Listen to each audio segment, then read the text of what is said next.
Hi friends, இது ஒரு mini lock தான். எதை பற்றி அப்படின்னா வந்துட்டு இப்போ ரீசெண்ட் வீடியோஸில் பார்த்துருப்பீங்க.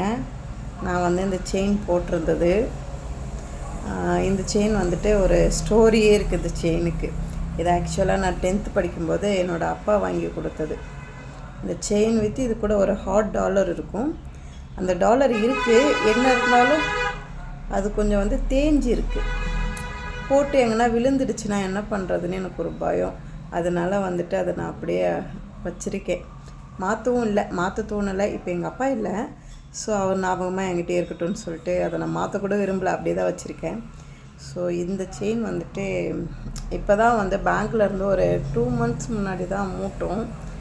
இப்போ வேறு வழி இல்லை, மறுபடியும் பேங்க்குக்கு தான் போகுது. ஒரு லோன் கட்டுறதுக்காக போகுது. இந்த மாதம் வேலை அந்தளவுக்கு இல்லை எங்கள் வீட்டுக்காருக்கு. ஸோ நம்ம நகை எதுக்கு போடுறோம்? நம்மளோட அர்ஜென்ட்டுக்கு பேங்க்கில் வைக்கிறதுக்கு தானே. ஸோ அதனால் வந்து இந்த செயின் வந்துட்டு பேங்க்குக்கு தான் போகுது. இப்போ பேங்க்கு தான் கிளம்பிகிட்ருக்கேன். லேபில் பெர்மிஷன் கேட்டிருக்கேன். ஸோ அதனால் வந்துட்டு பேங்க்குக்கு எடுத்துகிட்டு போகிறேன். கொஞ்சம் கஷ்டமாக தான் இருக்குது, இருந்தாலும் வேறு வழி இல்லை.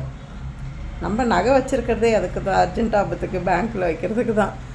ஸோ அதுக்கெல்லாம் ஃபீல் பண்ணால் எப்படி சொல்கிறதுன்னு தெரியல. சரி, ஓகே விடுங்க, ஃபீல் பண்ண வேண்டியதில்லை. அப்புறமா சம்பளம் கொஞ்சம் கொஞ்சமாக வந்தோடனே மறுபடியும் கொஞ்சம் கொஞ்சமாக கட்டி மறுபடியும் மூட்டு மறுபடியும் போட்டுப்பேன். ஓகேவா? அதுக்கு தான் போகிறேன். பாய்.